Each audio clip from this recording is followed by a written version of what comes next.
Good morning. I'm Tyler Martin, and here's the latest from Spectrum Autism Research. Cracking Autism's Sleep Conundrum by Chloe Williams.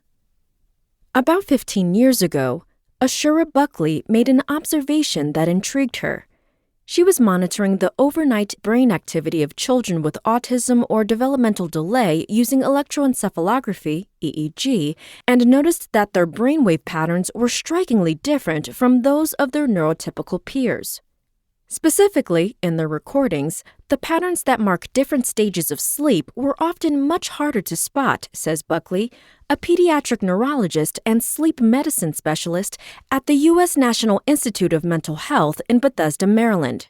So much so that Buckley and her colleagues could sometimes guess who had a neurodevelopmental condition just by looking at the EEG. It seemed to me that there was an enormous amount of information just in that observation, she says. Since then, Buckley has been working to decode the meaning of brain activity that occurs during sleep.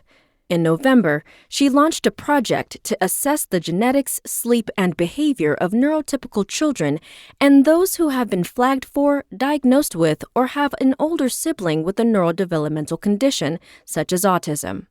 The goal of the new study is to decipher whether electrophysiologic signatures can predict later behavioral issues, such as problems with communicating or socializing. Buckley and her colleagues plan to add data from the study to a freely available online repository. And many other efforts now underway are taking aim at the complicated ties between sleep and autism, with good reason. Up to 86% of people on the spectrum have trouble sleeping, and sleep problems and autism overlap in myriad ways, research shows. Yet the relationship between the two, like the function of sleep itself, remains elusive. Sleep problems may contribute to or derive from autism traits, or both.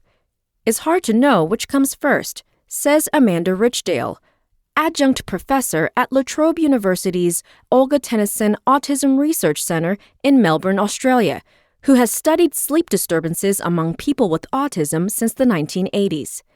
For years, disturbed sleep has been thought of as a side effect of autism, but mounting evidence suggests it may be a core feature with shared underlying biology. By mining these connections, Richdale says, researchers could uncover clues about the roots of autism, discover markers that define subgroups of the condition, or find new ways to help autistic people with intractable sleep problems. The overlap between neurodevelopment and sleep begs further research, Buckley says. It's woefully understudied and an incredible goldmine. One area in which the biology of autism and sleep problems coalesce is the regulation of sleep-wake cycles. The circadian clock governs sleep and other daily processes via the coordinated expression of clock genes. And it is a major organizing system. It's basically involved in all aspects of brain function, says Jonathan Lipton, assistant professor of neurology at Harvard University. This 24-hour biological timer is also intimately connected to pathways involved in neurodevelopmental conditions, he says. Alterations in several autism-linked genes affect the circadian clock. For example, mice carrying mutations in either TSC1 or TSC2, genes that underlie the autism-linked condition tuberous sclerosis, have atypical circadian rhythms, such as shortened day-night cycles, Lipton and his colleagues have found. Levels of BMAL1, a protein that is a core component of the clock, are also unusually high in the mice. Genetically modifying the mice to produce less BMAL1 normalizes their day-night cycles, Lipton and his colleagues reported. So modulating the clock may provide a way to improve sleep among people with the condition, and it might ease some other autism traits too, he says. Processes involved in regulating sleep may also be altered in mice carrying a mutation in SHANK3, a top autism candidate gene. Usually the need to sleep increases the longer an animal stays awake, but mice missing the gene have trouble falling asleep even when they are sleep-deprived, according to Lucia Peixoto, assistant professor of biomedical sciences at Washington State University, Spokane. What's more, sleep deprivation exacerbates the gene expression differences seen in the brains of SHANK3 versus wild-type mice, Peixoto's team found. Many of the differentially expressed genes are tied to the circadian clock. Peixoto and her colleagues are now investigating how SHANK3, which encodes a protein that helps support synapses, can affect the expression of sleep-related genes. Previous research has also linked synapse function to sleep. Slumber plays a critical role in synaptic plasticity, the process by which neurons alter the strength of their connections in response to new information. And sleep loss can disturb the plasticity that underlies learning, memory, and critical periods of brain development in infancy.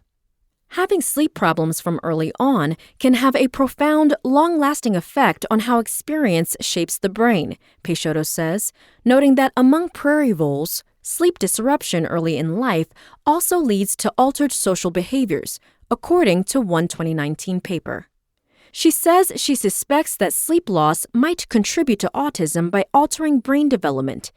If that's the case, improving sleep from an early age by practicing habits that support sleep, for example, may lead to better outcomes and an improved quality of life for people on the spectrum, she says. The overlap between sleep problems and autism may also reflect shared alterations in brain regions and circuitry, EEG recordings suggest. Overnight EEG recordings in autistic children show changes in sleep spindles, short bursts of activity that occur during non-rapid eye movement sleep and may help consolidate memories. The children have fewer spindles than do neurotypical children or those with developmental delay but not autism, Buckley and her colleagues found in 2018. And across all the participants, spindle density tracked with a measure of social function. In terms of a biomarker, it is very attractive, she says. The findings need to be replicated, but they suggest that the thalamic reticular nucleus, TRN, plays a role in autism, Buckley says. Sleep spindles originate in the TRN, a section of the thalamus that modulates communication with the cortex. The TRN expresses a gene linked to autism, PTC-HD1, during development, and mice lacking the gene have fragmented sleep. Research on sleep spindles in autism is still relatively new. The electrophysiologic signatures that characterize autism have yet to be clearly defined, and findings on the relationship between spindles and sleep difficulties are preliminary, according to Dara Manoic, professor of psychology at Harvard, who has studied sleep spindles in autism and schizophrenia. But a larger body of work supports the role of spindles in traits associated with schizophrenia, which share some similarities with autism. People with schizophrenia have less spindle density than typical people do, studies show, and this deficit is linked to difficulties consolidating memories overnight. Spindles also couple with oscillations from other brain regions, synchronized activity that is important for memory processing in schizophrenia, Manoic and her colleagues have found. The coupling of spindles with other oscillations may be disrupted among people with autism, Manoic discovered last month when she re-examined sleep data her team had collected for a previous autism study. What this seems to mean is that there's some sort of aberrant communication between the thalamus and cortex during sleep, she says. The asynchronous oscillations Manoic and her colleagues reported were not associated with reduced memory consolidation in autism, but the findings point to differences in the function of the TRN. Because this brain structure gates the relay of sensory information between the thalamus and the cortex during wake and sleep, alterations in its function may underlie sensory sensitivities and disrupted sleep in autism, Manoic says. And if autistic people do have asynchronous oscillations, it could offer an opportunity to intervene and improve some of their traits. Playing brief bursts of ambient noise at precise times during the night, for example, can enhance the coupling of brain oscillations and improve memory consolidation in non-autistic people, research shows. Manoic and her colleagues are testing whether this approach can synchronize brain activity and ease memory troubles in people with epilepsy. Such an approach may only ever help a subgroup of people.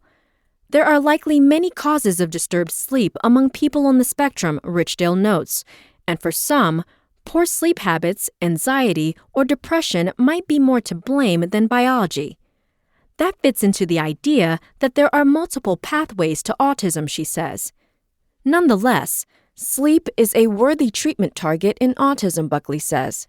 It does something that the brain needs in order to develop correctly. Also, sleep problems are one of the most urgent concerns among families with autistic children, yet researchers currently have few ways to intervene. If nothing else, studying the connection between autism and sleep opens up new ways of thinking about both conditions, Lipton says, because they are windows into each other.